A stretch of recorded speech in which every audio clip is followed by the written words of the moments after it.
Fashion वाली बहू। रीटा बहुत ही फैशनेबल लड़की थी। उसके परिवार में सब उससे बड़ा परेशान थे। वो सबको हर वक्त बस फैशन टिप्स ही देती रहती थी।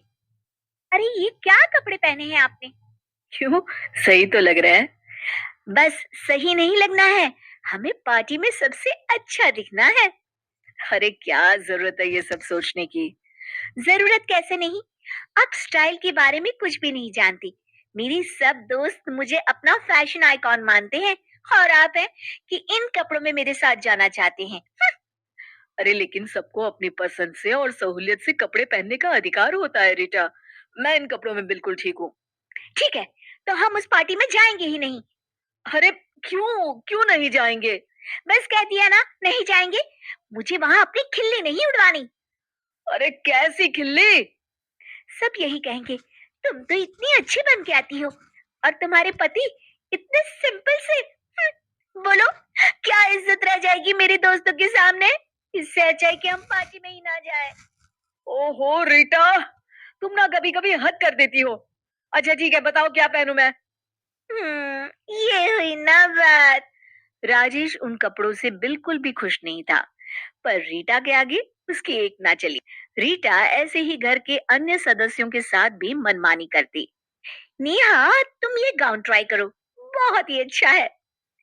पर भाभी, आपको लगता है कि ये मेरे बॉडी पर अच्छा लगेगा? अरे ये लेटेस्ट फैशन है, तुम्हें याद नहीं?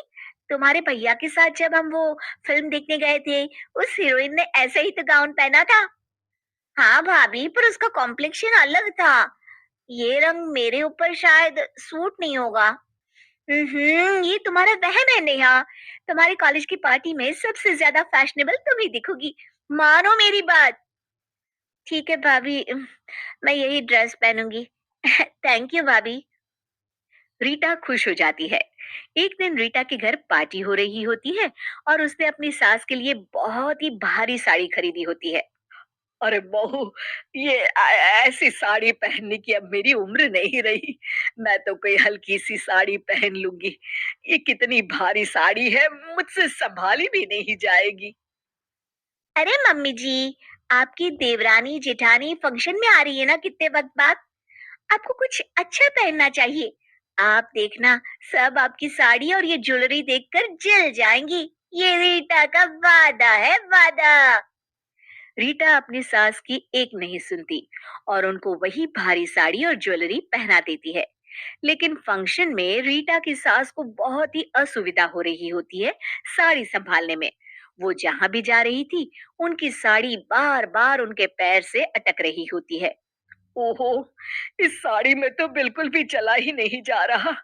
और ये भारी सा हार गले में कितना चुभ रहा है। ये झुमके ये झुमके तो ऐसे लग रहे हैं कि मेरे कान को ही काट देंगे। ये बहू हमेशा फैशन के नाम पर अपनी मनमानी करती रहती है। रीटा की सास की देवरानी और जेठानी उनका मजाक बनाने लगती हैं।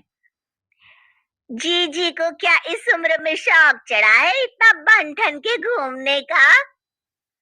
अरे कोई शौक नहीं चढ़ा, सब दिखावा है दिखावा। बेटा ज्यादा कमाने लग गया है ना, हमें जलाने के लिए ये सब पहना है। अरे हमें क्या? हाँ हाँ, हमें क्या? रीटा की सास अपनी देवरानी जेठानी को खुद पर हंसते देख बहुत शर्मिंदा होती है, और जल्दी से अपने कमरे में जा रही होती है। तभी उनका पैर उनकी साड़ी में अटकता है, और वो गिर पड़ती है। सब सासू माँ की तरफ दौड़े चले आते हैं। अरे माँ, आप ठीक तो हो? हाँ बेटा, ठीक हूँ मैं। कहीं चोट तो नहीं लगी ना मम्मी जी? नहीं, बस बची गई राम जी के आशीर्वाद से। गिरी कैसे माँ? अरे बेटा, ये साड़ी इतनी भारी है, मुझसे संभाली ही नहीं जा रही। मैंने मना भी किया था बहू को, पर इसने मेरी एक नहीं सुनी। देखा रीटा, मैंने तुमसे कितनी बार कहा है कि फैशन से ज्यादा सहूलियत जरूरी है। जब किसी को कोई कपड़े में असुविधा हो रही हो, चाहे वो कितना भी अच्छा दिखे, सब बेकार ही लगता है। आज तुम्हारी फैशन की जिद की वजह से माँ गिर गई। रीटा को पछतावा होता है कि उसके कारण उसकी सास को इतनी तकलीफ हुई। मुझे माफ कर दीजिए मम्मी जी, मैं अब कभी भी अपनी पसंद आप पर नहीं थोपूंगी। कोई बात नहीं बेटा, आगे से ध्यान रखना, हाँ?